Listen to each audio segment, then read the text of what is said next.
Ousmane Sonko mënoo yor réew parce que juboo xam nga lan mooy wane di tam juboo ci mbiru koppal Ousmane Sonko suñu loi fondamentale dafay tere que financement politique nit di jógee ci bitim réew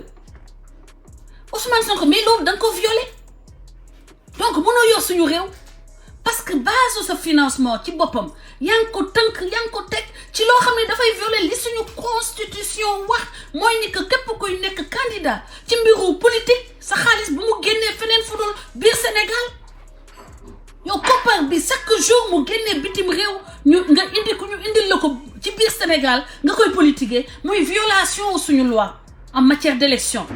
yaa ngi violer suñu loi en matière d'élection et yow bu fekkoon ni la ngay wax moo ngi ci yow Ousmane Sonko jamais xaalis jóge bitim réew di ñëw ci sa koppar ci sa gafaka nga koy utiliser ni dag pour looy def pour yow réew mi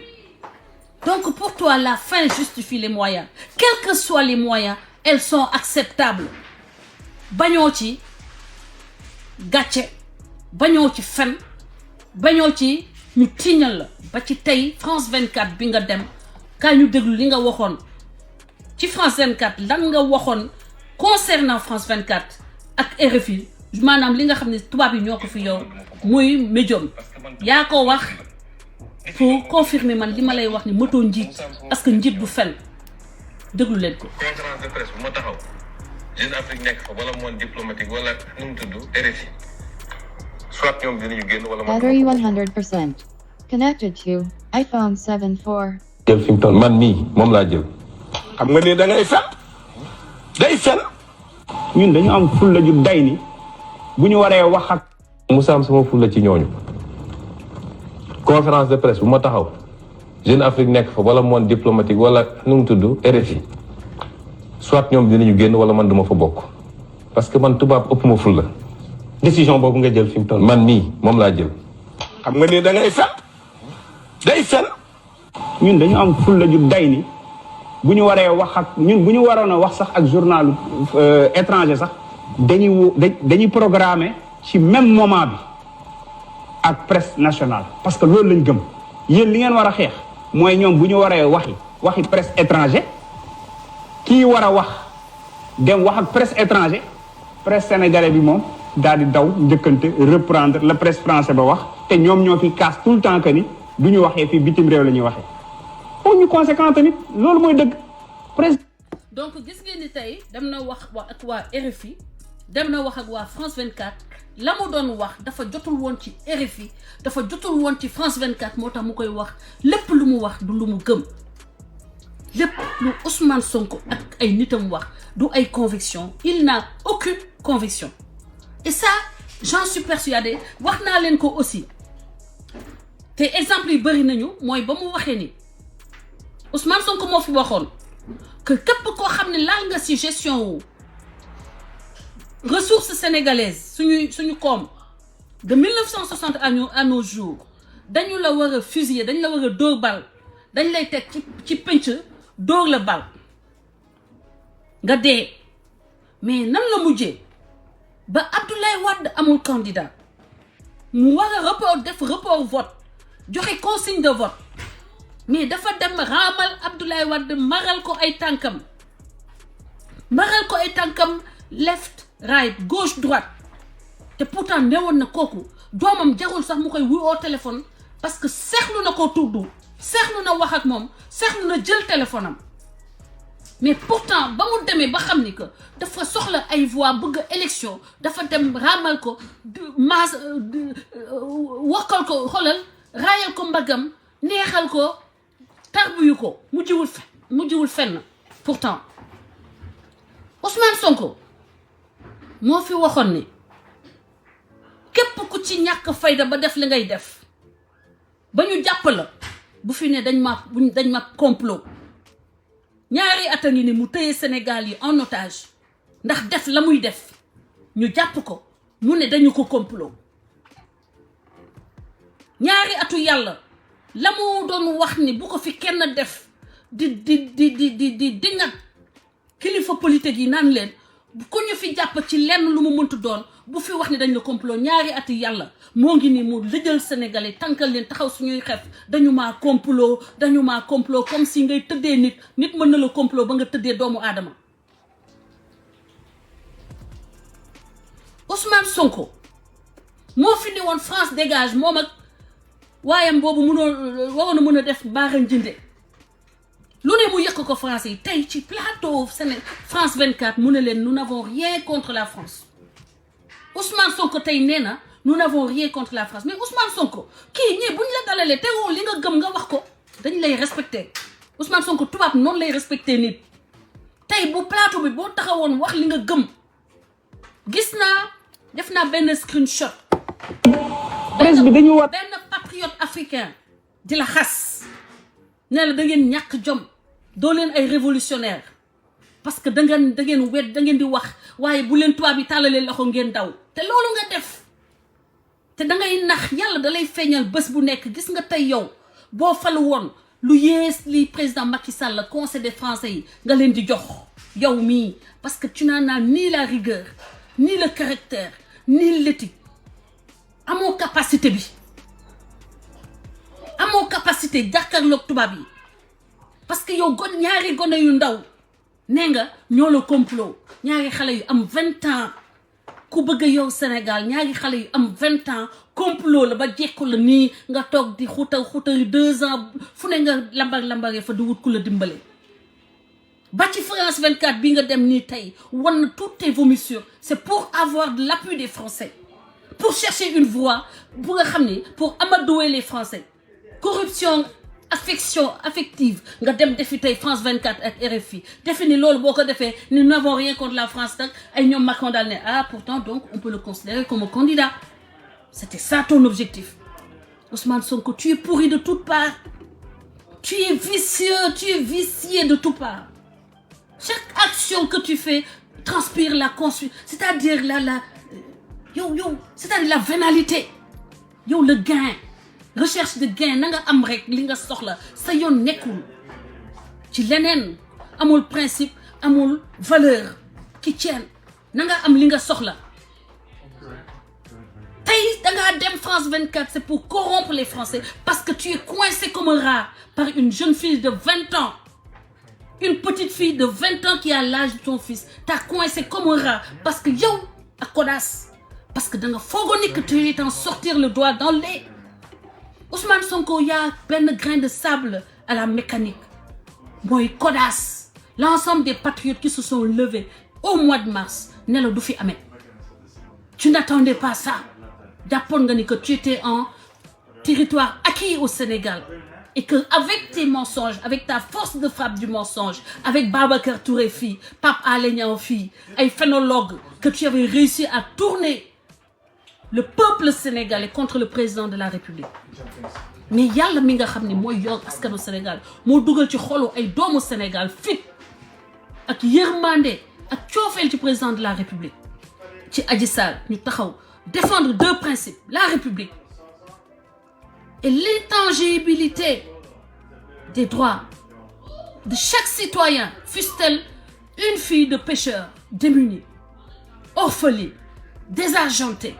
sans soutien social nous nous sommes substitués à sa famille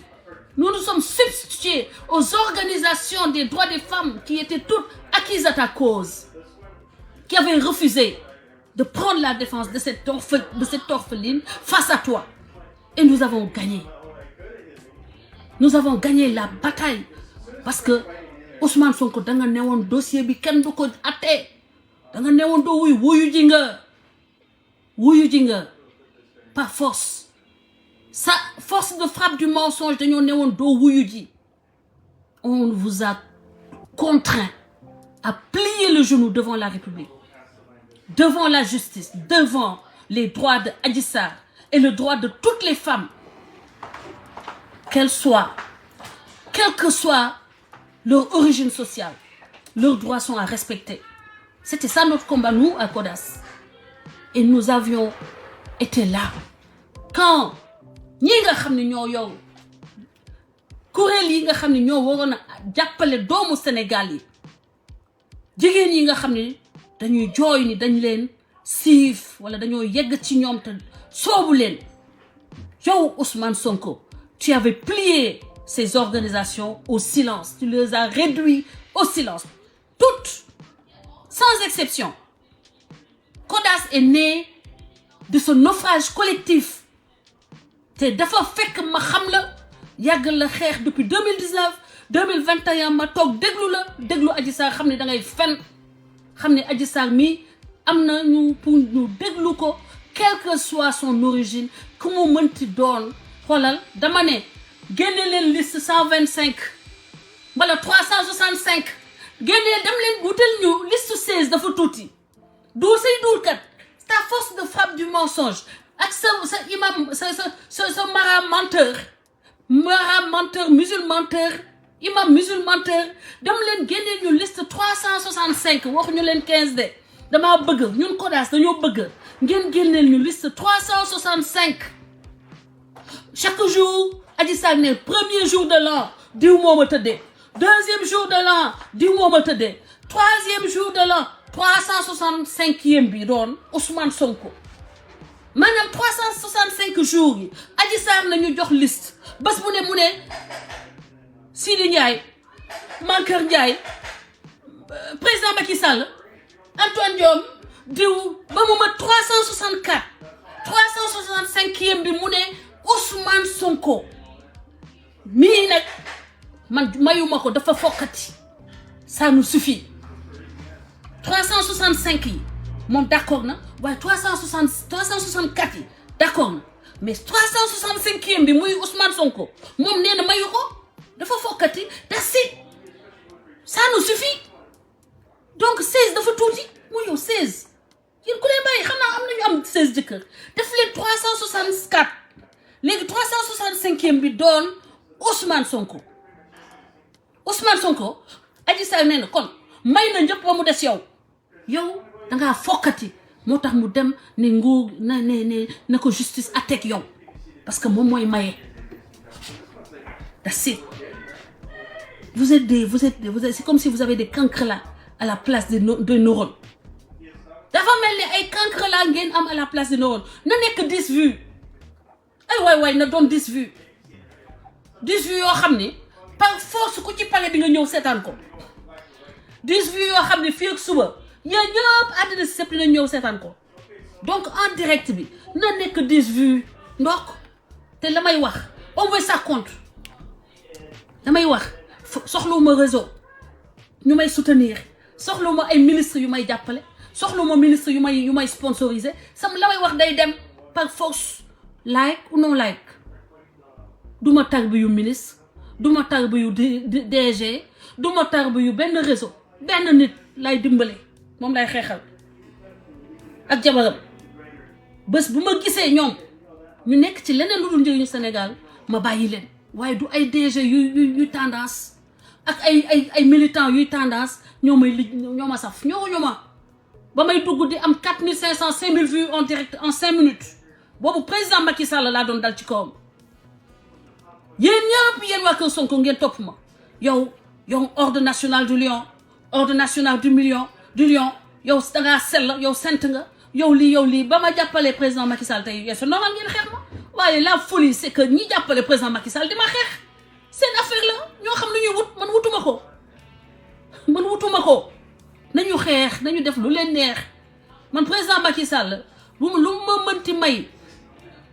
gore moo tax mu may ma ko doon nite moo tax mu jox ma ko ndax lépp lu nit yàlla di may nit yàlla may na ma ko pare fi ma toog sama kër la fa ma jóge Sénégal sama kër la sama XP Max bi may dawal ça vaut $74,000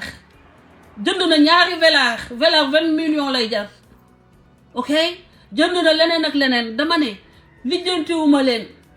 te koo leen faral mu daanu yóbbaale leen seen gàcce gi ñooñu li ma xeex noonu seen gàcce gi rek doy na leen ndax da ngeen doon sponsorisé yàlla won leen ni moom mooy sponsorisé yàlla dafa leen won ni moom mooy sponsorisé du yéen man lu ma bokk xolal ku ma faral créer des émules ñëpp faral la ba ma ñëwee ci camp présidentiel ba tey taxawaayu président de la République dans les réseaux sociaux changé na léegi nag c'est pas les vues en direct parce que tôt ou tard bu may pare live nit ñi war ñëw dugg si parce que ñu bëri def nañu coalition entre FSJ waaye du yàq dara ci waxu FSJ Ousmane Sonko donc ñu presse bi dañu war a bañ loolu ma ñëw man ñoom ñëpp ñu ngi may woo ma ñëw ci kitaab ma ñëw mais lan laa leen di wax man ñëpp du may woow duul rek moom moo daal moom moo log Ousmane Sonko comme ni mu logee woon Ibrahima Fall te doo musa am ndam tant que FSJ mu ngi dund foo loo tabax ma toj ko réseaux sociaux du dangaa tabaxoon ba foog ni jekk na mu ñëw jaxase lépp tegal la fi ñoo xam ni may na la war may tukkee may fekk ñu ngi taxaw di la xeex yow El Malick newoon naa la doo musa am ndam ci lii ngay def doomu Sénégal yi fen yeeg sos yeeg wax ju ñaaw ji du musa am te li ma la wax moo am parce que tey bu ma waxee ñàkk wax TikTok baa ngi dox Facebook baa ngi dox YouTube baa ngi dox xale yi ku ci nekk a ngi def la nga xolal naka sadul noonu Sonko jagatul dara te parce que yow man je t'avais dit que doo mës a am ndam di jël méchanceté di jël sos ak fen def ko gànnaay xeexukaayu politique ndax saa yoo ko defee dinaa toog jàkkaarloog yow te jàkkaarloo nag yéen mon combat j'ai déjà gagné. C'est le nombre de personnes qui font des lives maintenant. C'est le nombre de TikTokers qui osent maintenant vous toiser du tudd ay awra ka nga yaakaar pour président. Ñun da nga foog ne ñun dans ce pays là mën ngeen ñu të. C'est n'importe où c'est toog leen rek defe naa ne yow li ma la wax moom gis nga ko yow man ak yow la foo loo tabax ma toj ko. Tout le monde est témoin tout votre cercle gan yi doog a ñëw nag wax ma ak ñoom mooy ay ñoom Dame Mbodj ak yooyu ñooñu ay gan lañu ñoom xamuñu sax dëkk bi xamuñu sax li xew ci dëkk bi ci xeex bi ay gan lañu dañoo gis benn opportunité ñu engouffré ci parce que Ousmane Sonko Adji Sarr ñu ci bëri wut nañ ci tur ñu kenn xamul woon am nañ ci tur désormais man ba may am tur 2012 la contre Abdoulaye Wade su ma bindul ci réseaux sociaux yi sax dañ may wër Françoise loo xalaat ci lii Françoise foo ne loo wax ci lii damay tukki jóge Italie di ñëw Amérique les gens étaient dans la panique parce que dégguñu ma loolu 2012 la dégg ngeen ba ñuy fal président Macky Sall boobu temps wu Y'en a marre la ñoom ba ñu jéem a def seen dictat seen yëf yu ñàkk fay di damaa taxaw dëggal sama bopp face à Y'en a marre nouveau type de sénégalais ma ne leen loolu taxawul nouveau citoyen sénégalais NTS c'est zéro. On ne chosifie pas le Sénégalais loolu Fadel Barro kaas na ko mooy wax ak moom mu koy kaas di jaay patron oui on se bat on crée un concept après vous vous mettez à dire oui que nouveau c'est vous jetez ce que nous faisons à la poubelle jour boobu laa ne kon kii kat moom kon ay affaire comme kii politicien la di jour ba ma wax ak Fadel Barro laa xam ne kii politicien la ma ne kii naa ko tegee nele rokkee xaar ma jël la léegi. Deuxième point, incapable de gérer un pays, je l'ai archi démontré. Le plus grand tartuffe de tous les temps, je viens de le démontrer, amul benn conviction. Un dictateur, mu ngi sokke ko man sama diggante ak ñoom mooy ba ma waxee ni que da ànduma ak Ousmane Sonko ci lañ ma commencé saaga dans les réseaux sociaux, commencé ma sosal, créel ma ay ñaari jëkkër, créel ma ay doom yu feebar, créel ma façon wax bu ne ba dem ba ci sama yaay. filmer ko dugal ko di ko saaga Ousmane Sonko lan laa la doon wax ci samay live parce que xam naa ne lépp dara rëccu la ci dama leen ne du nii nga yoree Sénégal waxal ak xale yi Babacar Touré confirmé na ko ma bind Babacar Touré ne ko Ousmane Sonko na arrêté xale yi di saaga sëriñ si xale yi di saaga sénégalais yi pour avoir osé dire leur opinion ñu ngi may saaga man te su ma jógee dinaa leen tëggal loo xam ne doo leen ko attan Babacar Touré l'a confirmé moo wax ñoom ñu foog ni que la may complain maanaam li may jàmbat saaga yi dama ko ragal wala attanuma ko bu ñu continuer yokk charge saaga yi damay génn réseau yi ma gën a dëggal taxaw jàkkaarloog ñoom ku ci perte tey man du ma xolal du ma matt te du dagg lu ma song daan ko réseau yi xanaa ma bëgg bañ a xeex su ma bëggoon tey sama live 2000 vues ndax nit ñi koy def xam naa maa leen jàngal nuñ koy defee vues yi nombre vues yi ak maa jàngal ñooñu nuñ koy defee te mën naa ko wax génne preuve yi kon xoolal maa ko dul def 2000 vues pare am 1000 am 500 total vues du ma ko def jënd 2000 vues pare am 3000 vues yow naka ngay amee ay yenn nombre de vues total vues durant 1 heure de temps wala 2 heures nga pare am 500 vues mais attends loolu xam naa duñ koy defee mais duma ko def samay page nii laa koy bàyyi ba bés bu mu del c'est normal xam nit ñi dañuy jot sama notification ma toog wax ak sénégalais yi parce que fii amatuma lu may prouver réseaux sociaux amatuma lu may prouver amatuma lu may wut j'ai tout eu dans les réseaux sociaux pare live mu nekk 100 000 vues pare live mu nekk 50 000 vues pare live mu nekk 70 000 80 000 vues dugg live mu nekk 5 000 vues ñi may xeex amul ko fi amagum 5 000 vues gisaguma ku may koy diiroog man mbagg ku ko amagum et sans sponsorisation wala lenn su ma bëggee sponsoriser kenn dàquma ko kenn gënumaa xam nuñ koy defee mais maa bëgg mu des nii boo leen pare seen gàcc mooy lan gis ni nit ñi dañ koy partager seetaan ko ma xëy suba mu nekk 30 000 vues 40 000 vues 50 000 vues loolu mooy dëgg loolu mooy leader d'opinion Ousmane Sonko yow amoo consistance li may wax sax xam naa français bi déggoo ko parce que faute de français yi nga def tey France 24 damaa xàkkataay ba sama waa kër ne ma waa lan la looy reetaan mais man Ousmane Sonko man foo jàngee français moo ma jaaxal damaa xàkkataay reetaan ba pare ma ni non décidément le gars il est fatigué mais accord bi non loolu il faut ma tegal leen ko français Ousmane Sonko bi tey la Ousmane Sonko làkk na français boo xam ne tubaab même il était étonné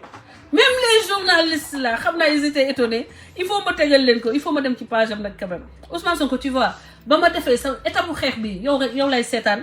ak ñi nga xam ne maag ñoom ñoo bokk combat bi et puis parfois aw ma sax jot léegi nag kaay la ñu tegal Ousmane Sonko mi jël ka nga xam ne nee na da koy xeex yow sa dignité Ousmane Sonko lu tax ñëwoo ma jàngal la nu ñu amee dignité Ousmane Sonko yow waroo woon jamais poster lien bi ci sa page France 24 tey tu as accepté que tubaab bi ñoo nekk sa kaw teg nañu seen tànk sa dokk Ousmane yaa ñàkk bopp amoo conseil. Bonjour et bienvenue sur France 24 et sur Radio France Internationale. Notre invité aujourd'hui est Ousmane Sonko, c'est le président du PASTEF. C'est d'ores et déjà un candidat déclaré à l'élection présidentielle prévue en 2024 au Sénégal. Et avec moi pour cette interview, Christophe Boisbouvier de RFI. Ousmane Sonko, bonjour. Bonjour Monsieur Boisbouvier. Bonjour Monsieur Perelman.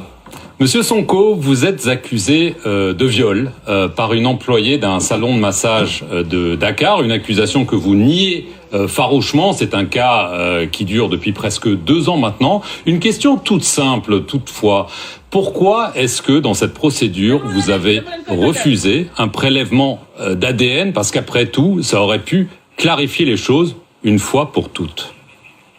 D'abord, on n'est pas en face d'un dossier judiciaire, on est en face d'un complot d'État.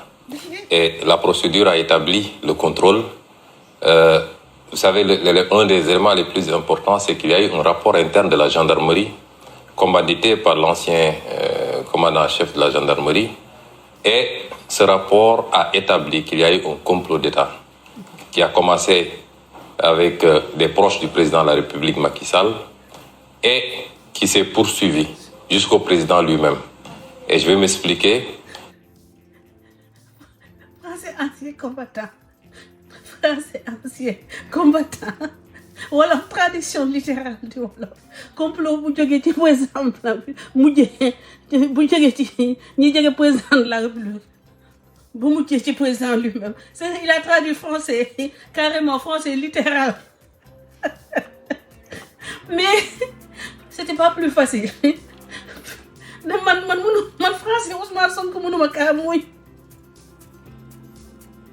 tubaab bi ils n'ont rien compris parce que tous ceux qui parlent français quand tu as entamé déjà ils étaient perdus c'est un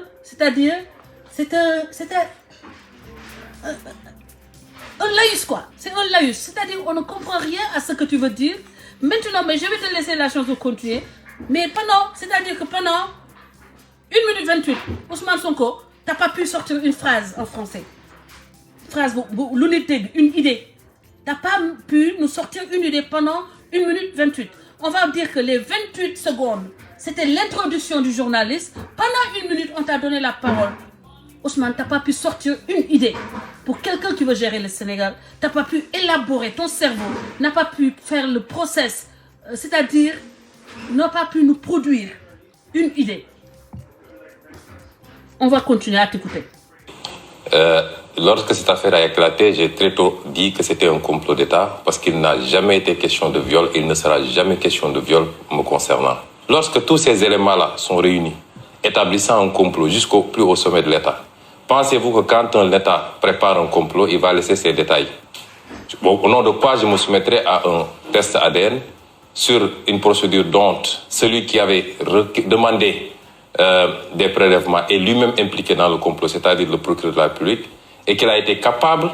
fait extrêmement gravissime, de modifier un rapport d'enquête d'un gendarme à la base pour pouvoir m'incriminer. On est... Ça va, gars. Maintenant, je vais essayer de répondre à la place des pauvres personnes qu'il attaque, Bassirou Gueye et le président Macky Sall. Le président Macky Sall, Ousmane Sonko, encore une fois, ta mauvaise foi me sidère. Yo, xam nga ni Macky Sall yëgul loolu tacitement wax ngeen ko. Yow wax nga ko, tu l'as dit actuellement. Quelque part de manière assez timorée, wax nga ni que c'est né dans l'entourage du président. Si c'était le président, tu aurais dit c'est le président. Mais tu as dit est né dans l'entourage. Mais dans l'entourage du président, lequel? Ban entourage? Lequel entourage? L'entourage familial, le palais présidentiel, le gouvernement, l'APR, mais clarifie. Et c'est terrible. C'est terrible que ngay porter à ce niveau de responsabilité, sur cette tribune internationale, de pareilles accusations non fondées, infondées. Ça casse ta crédibilité. Le peu qu'il t'en restait, bien sûr. Ces gens-là, tu aurais dû venir préparer. Tu as des documents, mais tu les montres. Voilà le document qui prouve qu'il y a un complot. Quand cette affaire est arrivée du fait du président de la République, mais pas de l'entourage, un truc indéfini où tu peux mettre tout ce que tu veux. L'entourage du président. Mais Ousmane, respecte l'intelligence des Sénégalais et respecte le Sénégal que tu traînes dans la boue, ou même au niveau de ces grands organes de presse. C'est terrible combien tu te traînes dans la boue et que tu entraînes le Sénégal dans cette déchéance. Parce que man, par respect pour le Sénégal, vous me voyez en France 24, je n'aurai jamais l'outrecuidance, le manque de respect de dire des choses que dont je ne peux pas apporter les preuves. Je malay wonni que da ngay fen wan naa ko ci live bi passé yow kala jox le procureur Bassirou Gueye, c'est le maître des poursuites. Xam nga ko parce que nee nga def nga tout droit. Le maître des poursuites n'a pas besoin de modifier le rapport d'un gendarme. L'enquête d'un gendarme. Manam sama gaay ben gendarme du def Bassirou Gueye soxlawul jël enquête bi capitaine Touré ex-capitaine Touré def pour mu koy modifier. Bassirou Gueye li ko yàlla def li mu nekk moom tax na ba moom bu ko neexoon capitaine Touré defar enquête am ba pare mu jël enquête bi daal di ko sànni à la poubelle def yëfu boppam yoon may na ko yéen dafa leen di manipuler parce que xamul loolu kii xam na ni xamul leen ko. Sénégalais, l'essentiel des Sénégalais, 58% des Sénégalais ay analphabètes lañu du xaste mais constat la maanaam mënuñu lire mënuñu xam li nga xam ni mooy li loi yu wax ci liggéeyu Bassirou Gueye li loi yu wax en matière d'enquête. Am na ñoo xam ni comme man nous sommes des lettrés maanaam mën nañu lire mën nañu bind waaye taxul ñu xam exactement prérogative u Bassirou Gueye man dama gëstu sama ay xarit yu xam wax ma que amul par aucune manière boo xam ne Bassirou Gueye mën na jël ay documents di ko dolli ci document bi nga xam ne capitaine Touré def na ko pour takkal Ousmane Sonko parce que bu fekkee ni loolu la rek mën na jël enquête bi capitaine Touré def sànni ko poubelle defal boppam enquête boppam donc foofu fen bi foofu la nekk foofu la fene militant wu Pastef yi gëmloo leen nga Bassirou Gueye dafa jël document bi am lu mu ci yokk mooy photo porno yooyu ma leen woon ci live bi mujjee te photo yooyu capitaine Touré moo ko ci dugal xam nga lu tax mu koy wax parce que moom dafa am version bu njëkk bi capitaine Touré dafa jël ba mu demee maa ko wax damay utiliser sama cerveau Ousmane Sonko ba mu toogee le 7 di wax ak sénégalais février ba ñu ko plainté le 6 la ko capitaine Touré jox convocation ba mu koy jox convocation ñoom ñaar ñoo wéet ëllëg sa ba Ousmane Sonko toogee def conférence de presse dafa doon commentaire le rapport de la gendarmerie moment boobu samay mbokk déglu leen ma bu baax Ousmane Sonko mënul woon xam lu nekk ci rapport gendarmerie bi bu fekkee ni capitaine Touré joxu ko parce que moment boobu moom témoin assisté la woon parce que nekkagul inculpé parce que le 8 la avocat mi constitué wu maanaam Ousmane Sonko le 8 la am avocat nekk témoin assisté le mois de mars lañ ko door a inculpé le 3 mars lañ ko door a inculpé moment boobu la avocat mi am droit xool lan moo nekk ci rapport capitaine Touré bi rapport gendarmerie bi donc boo leen déggee Ousmane Sonko di wax ni Bassirou Gueye dafa am lu mu ci yokk parce que moom le 6 dañ ko jox version boo xam ni photo porno yi nekku ci woon photo xale yi jigéen yiy jaay seen bopp nekku ci woon te loolu capitaine Touré moo ko mën a jox parce que moom kese ci mbiru waa gendarmerie moom moo dajeeg Ousmane Sonko léegi donc Ousmane Sonko ba mu dajee capitaine Touré le 6 veillu bañ ko ba mu waree wuyu Ousmane Sonko capitaine Touré da ko jox rapport bi pour mu xam la ca ne mais xam nga comme moom dafa xaw a desee dal dafa xaw a ñàkk muus le 7 ba mu génnee di wax ak sénégalais yi dafa commentaire lan ne ci biir rapport bi yow rapport bi kii dala ko jox ne la defal comme ni yëgoo li xew yow nga toog di waxtaan naan waaw naka la def ko ba oto bu ñuul boobu moo jël si Adji Sarr nee nañ ba oto bu ñuul la ko jël si nee nañu xale bi am na ku mu doon jokkanteel te yooyu mu ngi nekk ci rapport gendarmerie bi donc mooy ni gis na rapport gendarmerie bi léegi kan moo ko jox rapport gendarmerie bi benn nit bi nga xam ne ci gendarmerie moo taseeg moom muy capitaine Touré waay loolu c'est ça coule de source nañu utiliser toujours suñu xel te bañ a topp waxu Ousmane Sonko yi ak waa këram donc capitaine Touré on peut déduire que capitaine Touré da ko jox rapport bi le 6 mu toog le 7 commenter rapport bi donc loolu tax ba capitaine Touré xam ni ay patron am ay chef am dinañu xam ni moom capitaine Touré que jaay na rapport bi léegi comme capitaine Touré xam na ni que Ousmane Sonko trahir na ko ba mu toogee wax na waxu rapport bi que waa gendarmerie xam nañu léegi que moom capitaine Touré jël na rapport bi jox ko Ousmane Sonko léegi capitaine Touré il fallait mu defar boppam il fallait mu sauver boppam léegi capitaine Touré pour mu sauver boppam xam nga lan la def dafa daal di daw dem ci internet bi jëli photo xale yooyu di jaay seen bopp léegi ba mu demee jëli photo xale yi jaay seen bopp mu daal di ko jël imprimer ko waaye xam nga comme crime du mënoo def crime yàlla moo lay toroxal Ousmane Sonko da nga koy nangu yàlla moo woon Sénégal yi toroxal la ci kanamu Sénégalais capitaine Touré fàtte na ni que booy imprimer benn dossier nga jóge boo koy imprimer date bi nga ko imprimer day feeñ date ba gis nga date ba mu jëlee photo yi Google dafa tapé Google dafa feeñ mooy source image yi ak date bi mu ko imprimer dafa feeñ mu nekk ci fàng ci photo yi mu daal di ko jël yokk ko ci dossier bi léegi dossier boobu ba ko ci capitaine Touré yokkee parce que gisuma keneen ku am sañ-sañu